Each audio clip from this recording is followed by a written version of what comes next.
Esse teste aqui é o mais fácil que tem, vocês já estão familiarizados muito com ele, que é o teste pareado antes e depois. Eu acho que o Betinho deu uma ênfase nele e ele é bem prático da gente fazer, bem legal. Tava até querendo aplicar ele.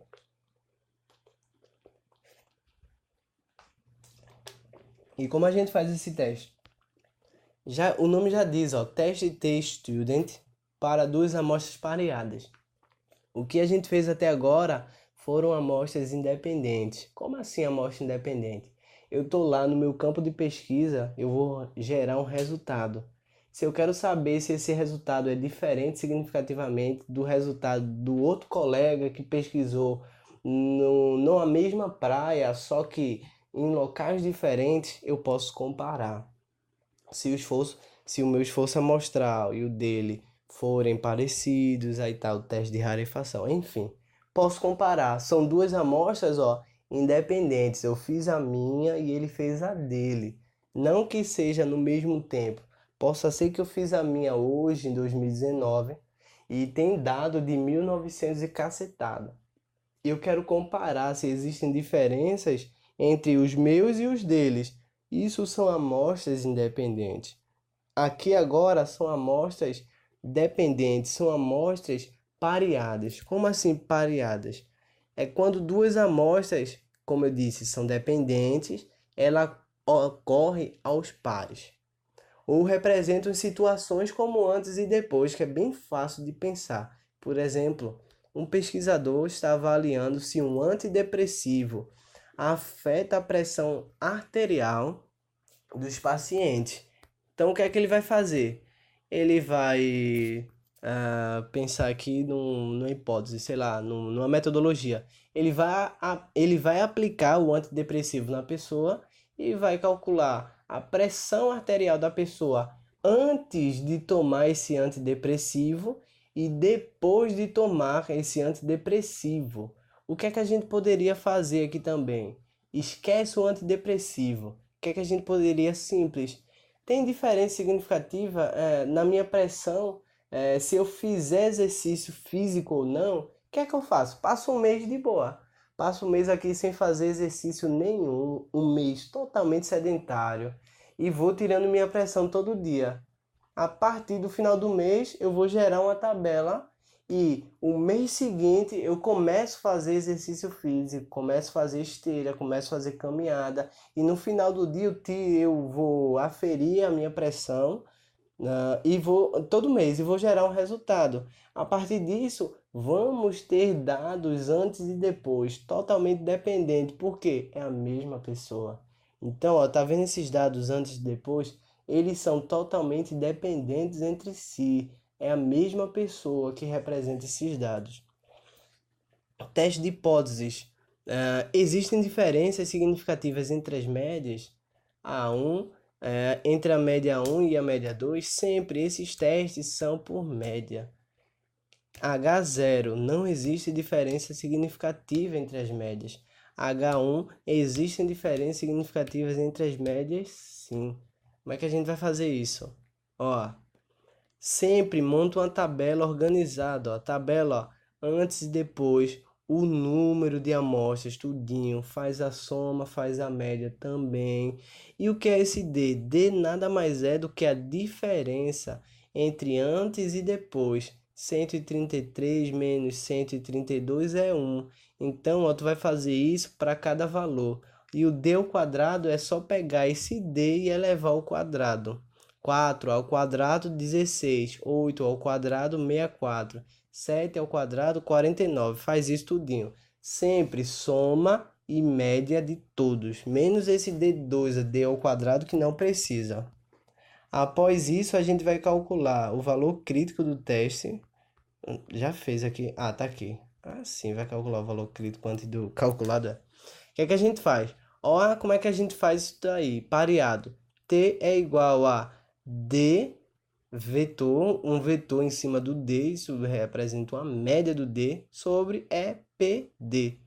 Isso daí, como é que a gente faz? A gente não tem nada disso, a gente só tem o D. Olha o D aqui, ó.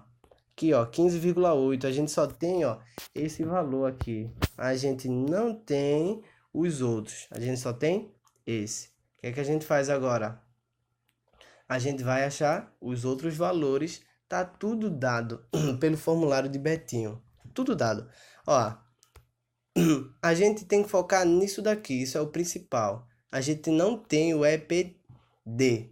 Como é que a gente acha o EPD? Tá aqui, ó. Eita, aqui o EPD. O que é que eu preciso? Preciso de SD sobre raiz quadrada de N. Eu só tenho raiz quadrada de N. O infeliz do SD eu não tenho. Como é que eu acho o SD? O SD eu acho assim, ó.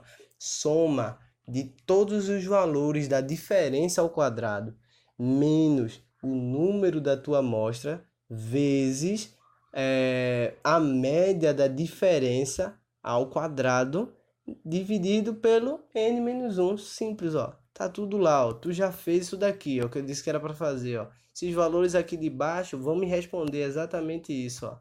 4.766 menos 13 vezes 15,08 ao quadrado dividido por 12. A gente vai achar esse t, 4,61. A partir daí, a gente calcula o crítico, o valor crítico do teste. Tá aqui, ó, grau de liberdade é o número de colunas menos 1. Número de coluna não, número de amostras. Lembra que só tem um número de amostra só, que é uma pessoa, é um teste pareado. É um teste pareado, um teste dependente, só vai ter uma amostra com antes e depois, entendeu? Não vem, não tem como, tipo, ter N1 mais N2. Não, é só uma pessoa, então só tem um dado. Foram 13. 13 menos 1, 12. Então a gente faz, ó, T alfa 0,05, 12, acha lá na tabelinha, chega esse resultado. 2,78, 2,18 ou 2,179. Tu vai escolher aí se é arredonda ou se não é arredonda. O que é que a gente faz com esse valor? O que é que a gente faz com esse valor? Rejeita H0, óbvio. Por quê?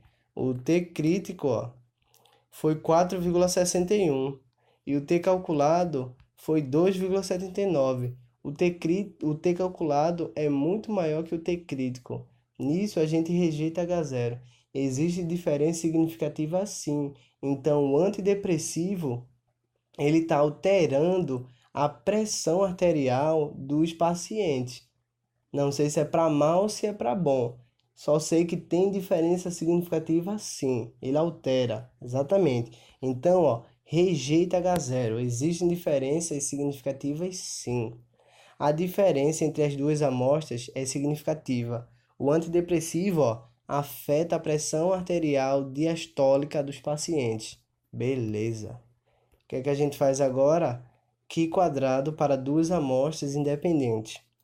Pode-se aplicar a prova do Qi quadrado para determinar a significância de diferença entre dois grupos independentes, quando estes se apresentam sob forma de categorias discretas.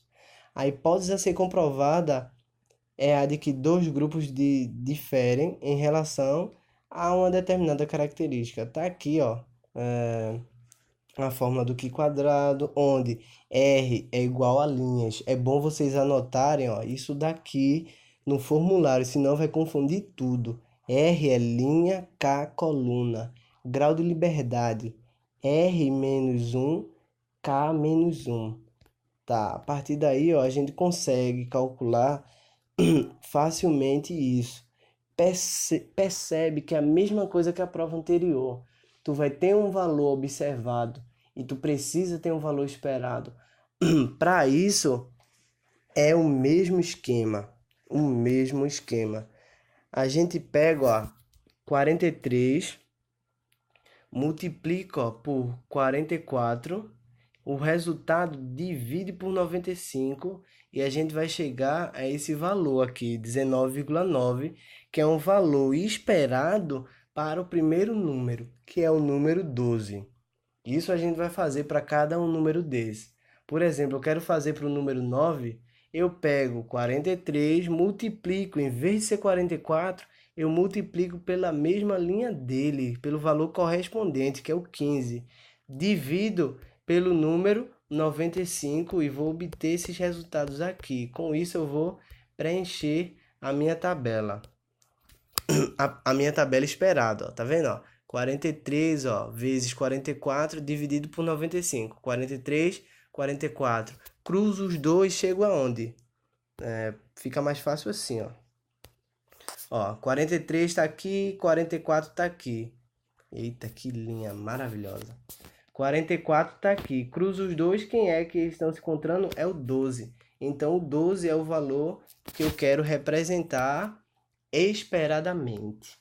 Para essa população, esperadamente tem que ter 19,9. Então, ó, faço a minha tabela aqui esperada. O total sempre se repete, obviamente.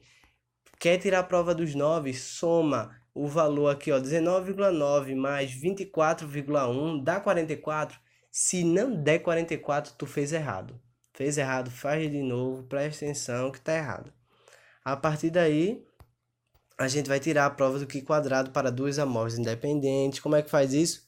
Mesmo esquema. Ó, 12 menos 19,9 elevado ao quadrado dividido por 19,9. A gente faz de todos os valores observados menos o esperado ao quadrado dividido pelo esperado para a gente poder chegar no cálculo. Que quadrado é a soma de tudo, que dá 10,67.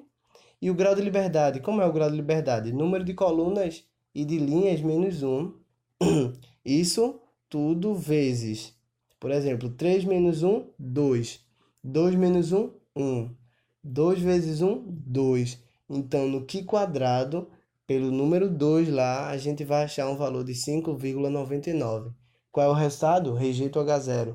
10,67 é muito maior que 5,99. Tem o teste Q quadrado para duas amostras independentes, que vai ser no mesmo esquemazinho. Tá aqui, ó, os valores. A gente calcula esses valores do mesmo esquema e vai ver se rejeita H0 ou não.